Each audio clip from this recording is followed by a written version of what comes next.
காக்க காக்க கனகவேல் காக்க, நோக்க நோக்க நொடியினில் நோக்க, தாக்க தாக்க தடையற தாக்க, பார்க்க பார்க்க பாவம் பொடிபட. முருகு என்றால் அழகு, முருகன் என்றால் அழகன். ஆமாம், முருகன் பேரழகன். அவன் வாகனமான மயிலை விட கொள்ளை அழகு கொண்டவன். பாலகன், குமரன், பாலகுமாரன், சிறுவயது கடவுள். வைஷ்ணவத்தில் குறும்பு கண்ணன் என்றால் இங்கே கோபக்கார பாலகன். அந்த கோபத்தில்தான் பாலனாக, பால தண்டாயுதபாணியாக ஒரு தளத்தில் நின்று கொண்டிருக்கிறான். நின்றபடியே இருந்து நம்மையெல்லாம் வென்று கொண்டிருக்கிறான். 6 முகங்களை கொண்டதால் அவனுக்கு ஆறுமுகம் என்று பெயர். சம்ஸ்கிருதத்தில் ஷண்முகம் என்று அர்த்தம். கடலோரத்தில் இருந்து கொண்டு ஆட்சி செய்வதால் செந்திலாண்டவர் எனும் பெயர் கொண்டான். இங்கே பாலகன் இல்லை அவன். அதேபோல் பிரம்மாவிடம் பிரணவ பொருள் கேட்டான். சிறையில் அடைத்தான். அப்பா சிவனார் தட்டி கேட்டார். அப்படியெனில் நீ சொல்லு என்றான். ஆக அப்பனுக்கே பாடம் நடத்தினான். அதனால் சுவாமிகளுக்கெல்லாம் நாதனானான். சுவாமிநாதன் எனும் பெயர் பெற்றான். நம் ஆன்மீக நண்பர்கள் அனைவருக்கும் என் அன்பு வணக்கங்கள். இந்த பதிவில் இன்று நாம் பார்க்க இருப்பது, அந்த அழகு குமரன் கண் கண்ட தெய்வம் முருகன் நம்முடன் இருக்கிறான் என்பதை நாம் உணர அந்த வெற்றிவேல் முருகன் நமக்கு தரும் சில அறிகுறிகளை தான் பார்க்க போகிறோம். கடவுளை வழிபட வேதம் தெரிந்திருக்க வேண்டும் என்கிற அவசியம் இல்லை. மந்திரங்கள் சொல்ல தெரிந்திருக்க வேண்டும் என்பது முக்கியமில்லை. ஜபங்களில் மூழ்க தெரிந்திருக்க வேண்டும் என்கிற கட்டாயம் ஏதும் கிடையாது.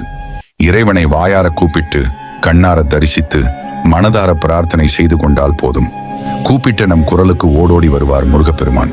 அவை என்னென்ன அறிகுறிகள் என்று தெரிந்து கொள்வதற்கு முன், முருக பக்தர்களே, தாங்கள் முருகன் மீது அதிக அன்பு கொண்டிருந்தால் இந்த வீடியோவிற்கு ஒரு லைக் செய்து ஓம் சரவணபவ முருகனுக்கு அரோகரா என்று மனதார ஒரு முறை பதிவிடுங்கள். மேலும் நமது சேனலுக்கு புதிதாக வந்தவர்கள் நமது ஸ்டோரி சர்க்யூட் சேனலை மறக்காமல் சப்ஸ்கிரைப் செய்து கொள்ளுங்கள். வாருங்கள் முருகப்பெருமானின் அருளை தொடரலாம். முருக பக்தர்களே, நாம முருகப்பெருமானை கும்பிடுறது, கோவிலுக்கு சென்று விரதம் பண்றது, பூஜை செய்யறது, இது எல்லாம் எளிதில் நடக்கக்கூடியதல்ல. இந்த ஜென்மத்துல நம்மளுக்கு முருகனை அர்ப்பணிக்க முடியுது அப்படின்னா நிச்சயமாக போன ஜென்மத்துல நாம ஒரு புண்ணியம் பண்ணியிருக்கணும். பலர் மனசார உருகி கண்கள் நீரடையாக கம்பீரமா முருகனை வழிபடுறாங்க. அந்த அரை சொட்டு கண்ணீர் துளி சாதாரணம் அல்ல. அது உண்மையான பக்தியின் முதல் அடையாளம். நாம மனசையும் உடலையும் விட்டு தந்து முருகனை உணர்ந்தால்தான் அந்த கண்ணீர் வரும். அது ஒரு தூய தரிசனம். அந்த ஒரு துளிக்கு முருகப்பெருமான் கருணையுடன் பதில் தருவார். பெரும்பாலானோருக்கு வாழ்க்கையில் ஒரு மோசமான நேரம் வரும். நம்ம நம்பிக்கை தளரும். நான் இவ்வளவு பூஜை பண்றேன், எனக்கு ஏன் பிரச்சனைகள் தீரவே இல்லை? நீங்க இருக்கீங்களா முருகப்பெருமானே? இந்த கேள்விகள் வரும். அது சாதாரணம். ஆனா அதே நேரத்துல நம்ம வாழ்க்கையில சில சின்ன சின்ன அதிசயங்கள் நடக்க ஆரம்பிக்கும். அதுதான் முருகர் நம்ம கூட இருக்கிறதுக்கு அடையாளம். சில முக்கியமான தெய்வீக அடையாளங்கள் நம்ம வாழ்க்கையில் தோன்றும். திடீரென்று ஒருத்தர் முருகன் கோவிலுக்கு போயிட்டு வரலாமா என்று கூப்பிடுவாங்க. கனவில் முருகப்பெருமான் வந்து தன் கோயிலுக்கு அழைக்கிறார் என்றால் மிக சிறப்பு. மேலும் குழந்தை பிறப்பு, புதிய வேலைகள், பதவி உயர்வு என அனைத்தும் கிருத்திகை, சஷ்டி, செவ்வாய்க்கிழமை போன்ற முருகருக்கு உகந்த நாட்களில் நடக்குது என்றால், வீட்டில் குழந்தைகள் அந்த புனித நாட்களில் பிறந்திருந்தால் அவங்க வழியாக முருகர் அருள் புரிய வாய்ப்பு அதிகம். முக்கியமா நம்ம மனதளவில் ரொம்ப சோர்வாக இருக்கும் நேரத்துல யாராவது பழனியிலிருந்து அல்லது முருகன் கோவிலிலிருந்து விபூதி, பஞ்சாமிர்தம் எடுத்து வந்து தர்றாங்க. அது ஒரு சின்ன விஷயமா இருக்கலாம், ஆனா அதுல பெரிய அர்த்தம் இருக்கு. அது முருகன் அனுப்பிய நேரடி அழைப்பு. சில நேரம் நம்ம யாரும் நினைக்காத இடத்துல இருந்து விபூதி கிடைக்கும். புதிய பாக்ஸில் இருந்து, இல்லை என்றால் புத்தகத்திலிருந்து. அது எல்லாம் முருகனின் லீலைதான். முருகப்பெருமான் அந்த அழகிய வடிவம், கந்த சஷ்டி கவசத்தின் ஒளியில் எப்போதும் நம்மை காத்திருக்கும் ஒரு தெய்வீக சக்தி. நமக்கு தெரியாமலே நம்மை வழிநடத்தும், கஷ்ட நேரங்களில் துணை நிற்கும், சோதனைகளில் நம்மை தாங்கும் அந்த கருணையின் ரூபம்தான் முருகன். ஆனால் ஒருவேளை நம்முடன் முருகன் இருக்கிறாரா என்று எப்படி தெரிந்து கொள்வது? அதற்கேற்ப சில தெய்வீக அறிகுறிகள் உண்டு. அவற்றை முருக பக்தர்களான நீங்கள் தெரிந்து கொள்ளுங்கள். உங்களுக்கு எதிர்பாராத விதமாக நல்ல விஷயங்கள் நடக்க ஆரம்பிக்கின்றனவா? விருப்பங்கள் தாமாகவே நிறைவேறுகிறதா? இவை முருகனின் அன்பும் அருளும் செயல்பட தொடங்கி இருப்பதற்கான அறிகுறிகள். மயில் என்பது முருகனின் வாகனம். ஒரு நாளில் 2 அல்லது 3 முறை மயில் குரல் கேட்கப்பட்டால் அல்லது மயில் பீலி தன்னிச்சையாக கிடைத்தால் அது முருகன் உங்களது அருகில் இருப்பதற்கான மிகப்பெரிய சின்னம். வேல் என்பது முருகனின் சக்தியின் அடையாளம். வேல் பற்றிய கனவுகள், தாமாகவே வேல் சின்னம் கண்ணில் பட்டால் அல்லது வேல் விழாக்களுக்கு அழைப்பு வந்தால் முருகன் உங்களை தனது பாதுகாப்பிற்குள் வைத்துள்ளார். சில நேரங்களில் மூச்சு எடுக்கும் போது மனம் அமைதியாகிறது. அவசரம், கோபம், பயம் இவையெல்லாம் குறையத் தொடங்குகிறது. இந்த ஆனந்த நிலை முருகனின் ஆன்மீக தாக்கம் உங்களை தொட்டுவிட்டது என்பதற்கான அறிகுறி. சரவணபவா, வேலாயுதா, சுப்பிரமணியா, குமரா இந்த நாமங்கள் தன்னிச்சையாக உங்கள் மனதில் மழையாக பொழிந்தால் அது முருகன் உங்களை உள்மனதிலிருந்து அழைக்கிறார் என்பதற்கான சாட்சி. வெற்றிலை தன்னிச்சையாக உங்கள் வழியில் விழுகிறதா அல்லது சிவப்பு செம்பருத்தி பூ பார்வையில் பட்டதா? அவையும் முருகனின் அருளின் வெளிப்பாடுகள். சரவண பவா என்றழைக்கும் போது கண்ணில் தானாகவே நீர் வரும் தருணம் தோன்றுகிறதா? முன்பு கோபத்தோடு இருந்த நீங்கள் இப்போது அமைதியுடன் வாழ விரும்புகிறீர்களா? இது முருகனின் உள்தொட்டு வரும் ஆன்மீக மாற்றம். அவனருள் இல்லாமல் அவனருகில் ஒரு அடி கூட நாம் போக முடியாது. அருளாளன் வேல் முருகன் நம்மை வழிநடத்தி நிழலாயிருந்து நம் உயிரில் ஒளியாக வந்து நிமிஷமொன்றும் விலகாமல் அருளால் சூழ்ந்து காக்கட்டும். அவனது வேல் நம்மை தீமையிலிருந்து தடுக்கட்டும். அவனது கதிரொளி நம்மை அறியாமை இழிவிலிருந்து எழுப்பட்டும். முருகனின் அருள் என்றும் நம் மீது நிலைத்திருக்கட்டும் என்றும். எப்போதும் சரவணபவா. அப்படி ஒரு விபூதி வந்தா அது முருகன் அருளின் அறிகுறி. அதன் பிறகு உங்களுக்கே சில நல்ல மாற்றங்களும் நல்லவைகளும் நடந்திருக்கும். இது போன்ற அனுபவங்கள் உங்களுக்கு நடந்திருந்தால் கமெண்ட்ல சொல்லுங்க, நாங்களும் தெரிந்து கொள்கின்றோம். இது மாதிரி நிகழ்வுகள் உங்கள் வீட்டிலும் நடந்திருக்கு அப்படின்னா அது ஒரு சாட்சி. முருகன் உங்களோடு இருக்கிறார். அவர் உங்களை கைவிட மாட்டார். அருளும் அன்புமாய் நிறைந்த என் கந்தா, நீ இருந்தால் பயமில்லை என நிம்மதியாக இருங்கள்.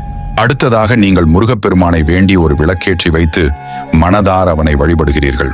அந்த நேரத்தில் அந்த விளக்கின் ஜோதி பிரகாசமாய் சிறிது உயரம் எடுத்து எரிந்தால் அது சாதாரண ஒரு தீபம் அல்ல. அந்த ஜோதியில் முருகன் உங்கள் முன் எழுந்தருளி இருக்கிறார் என்ற அர்த்தம்.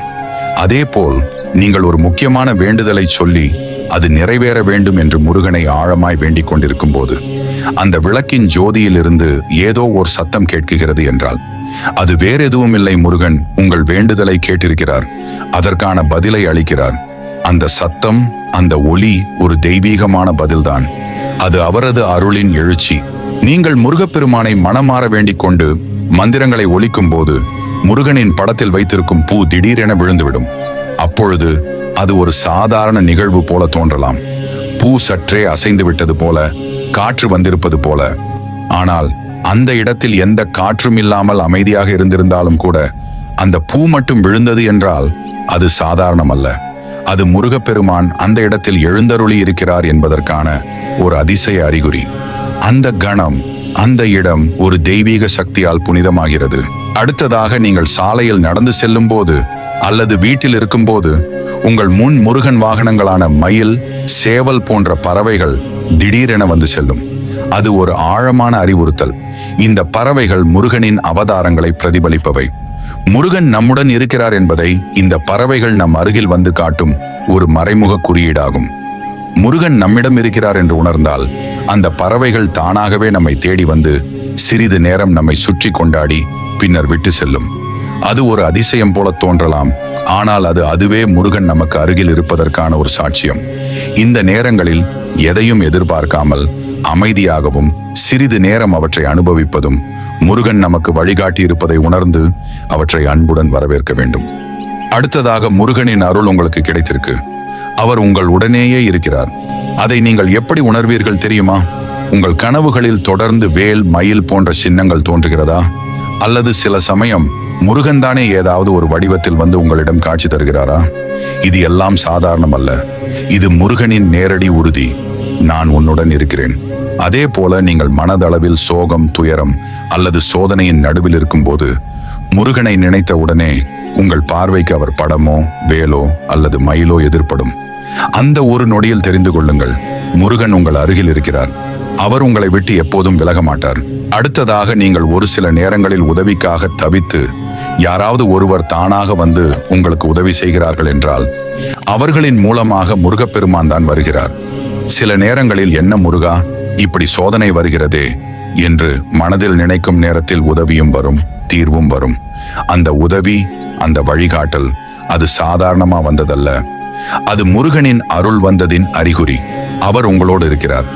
நீங்கள் பேசும் ஒவ்வொரு வார்த்தையும், மனதுக்குள்ளே வருகிற ஒவ்வொரு எண்ணத்தையும் அவர் கேட்கிறார். நம்புங்கள், முருகன் எப்போதும் உங்களை விட்டு பிரிய மாட்டார்.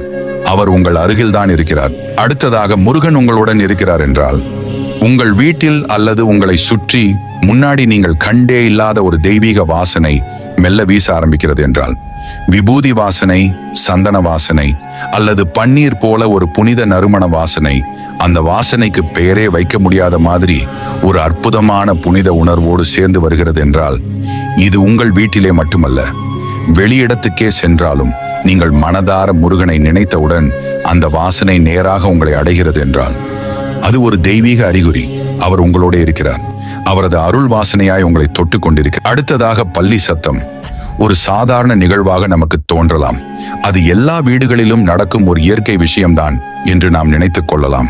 ஆனால் உண்மையில் அனைத்து நேரங்களிலும் அனைத்து வீடுகளிலும் அந்த சத்தம் கேட்க முடியுமா? பல்லிகள் இருந்தாலும் அவை ஒலி செய்யும் அந்த நொடியில தான் ஒரு விசேஷம் இருக்கிறது. அது வெறும் ஓர் உயிரினத்தின் சத்தம் அல்ல, அது தெய்வத்தின் பங்கேற்பு. ஒரு வீட்டில் தெய்வ சக்தி இருக்கும்போது அங்குதான் பல்லி சத்தமிடும். அது ஒரு அறிகுறி. அதே போல கெட்ட சக்திகள் நிறைந்த இடங்களில் பல்லிகள் கூட சத்தமிடாமல் மௌனமாக மறைந்திருக்கும். நீங்கள் முருகப்பெருமானிடம் மனமாற வேண்டிக் கொண்டிருப்பீர்கள். அந்த வேளையில் பல்லி சத்தம் கேட்டால் அது ஏதோ ஒரு பதில், ஏதோ ஒரு சம்மதம். அது முருகனின் அருளின் ஒலி. அந்த நிமிடத்தில் முருகன் உங்கள் அருகில் இருக்கிறார் என்பதில் ஏற்றுக்கொள்ளவும். அடுத்த விஷயம் என்னன்னா, முருகர் பெயர் இருக்கிற நம்முடைய நண்பர்கள் அல்லது உறவினர்கள் கனவில் வந்து ஏதாவது சொல்றதோ அல்லது வெறும் கனவிலேயே தோன்றினாலுமே அது சாக்ஷாத் முருகப்பெருமானின் ஒரு அறிகுறி தான். இது போல நிறைய பேருக்கு நடந்திருக்கிறது. அதே மாதிரி ஒரு சின்ன குழந்தை, அது ஒரு 5 வயசு பையனா இருந்தாலும் 15 வயசு வரையிலான வயதில் இருந்தாலும் கனவில் வந்து பேசுறான், நம்மளை வழி நடத்துறான் அல்லது நம்மோட பழகுறான் என்றால் அது முருகப்பெருமானே என்பதை முருக பக்தர்கள் உணர்கிறார்கள்.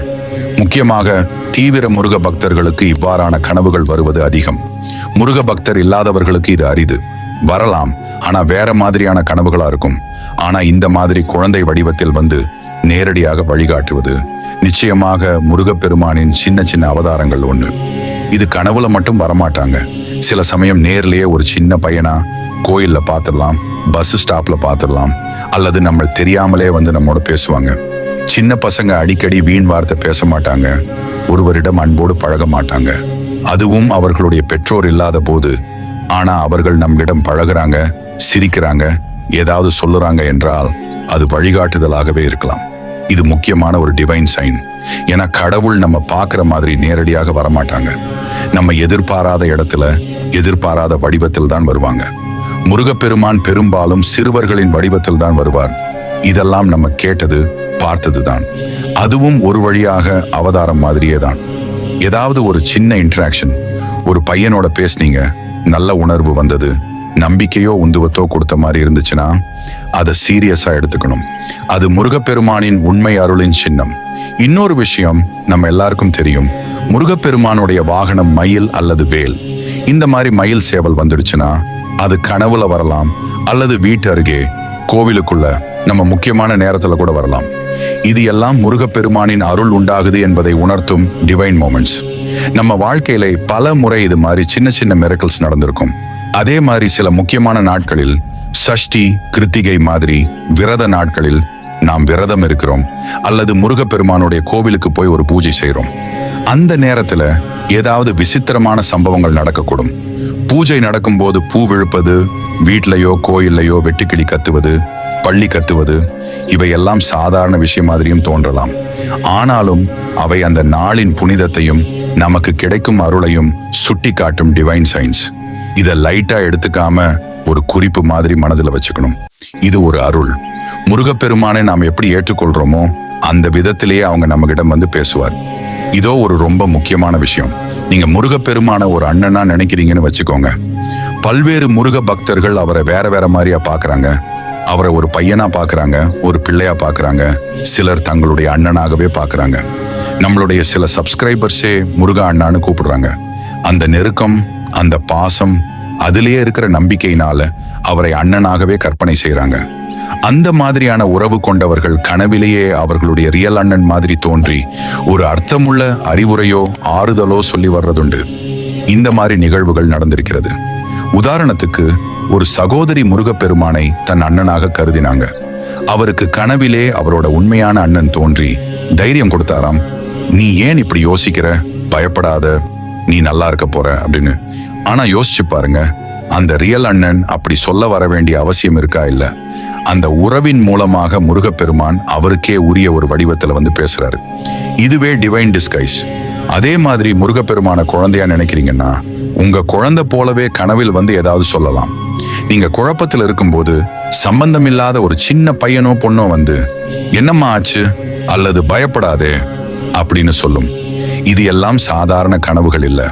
குழந்தைகளுக்கு இந்த மாதிரி எதுவும் சொல்லணும், தேடணும், யாரையாவது ஆறுதல் படுத்தணும் அப்படிங்கிற எண்ணமே இருக்காது. ஆனாலும் அது நடக்குது என்றால் அது முருகப்பெருமானின் அருள் ஒரு வேறு வடிவத்தில் நம்மோட உரையாடுது. சிலருக்கு தெய்வ நம்பிக்கை இருந்தாலும் தெய்வ சக்திகள் நம்மை சுற்றி இருக்கின்றன என்பதையே நம்ப மாட்டார்கள். அதே சமயம் தீய சக்திகள் இல்லாத போதும் அவை இருக்கின்றன என்று பயப்படுவார்கள். நாம் ஒரு விஷயத்தை மறந்து விடுகிறோம். தீய சக்திகள் இருப்பது போல் தெய்வ சக்திகளும் நிச்சயமாக இருக்கின்றன. நம்மை காத்து கொண்டும் பாதுகாத்து கொண்டும் தான் இருக்கின்றன. அவை காணாமலே இருந்தாலும் அவை நம்மை விட்டு போகாது. நம்முடைய சுவாசத்தில் கூட தெய்வம் இருக்கிறது. அதை நம்புங்கள். இதை நம்பும் நொடியில்தான் அந்த தெய்வத்துடனான தொடர்பு ஆரம்பமாகிறது. மிக விரைவில் திருச்செந்தூர் முருகன் கோவிலில் கும்பாபிஷேகம் நடக்க உள்ளது. கும்பாபிஷேகத்திற்கு செல்லும் பக்தர்களுக்கு முருகனின் அருள் பரிபூரணமாக கிடைக்கும். மேலும் என்னால் கும்பாபிஷேகத்திற்கு செல்ல முடியவில்லை என்று வருந்தும் பக்தர்களுக்கு முருகனே நம் முன் ஏதாவது ஒரு ரூபத்தில் காட்சி தருவார் என்று நம்பும் முருக பக்தர்களே, திருச்செந்தூர் முருகனுக்கு அரோகரா என்று ஒரு முறை மனதார இங்கே பதிவிடுங்கள். முருகனின் அருள் நம் அனைவருக்கும் பரிபூரணமாக பரவட்டும்.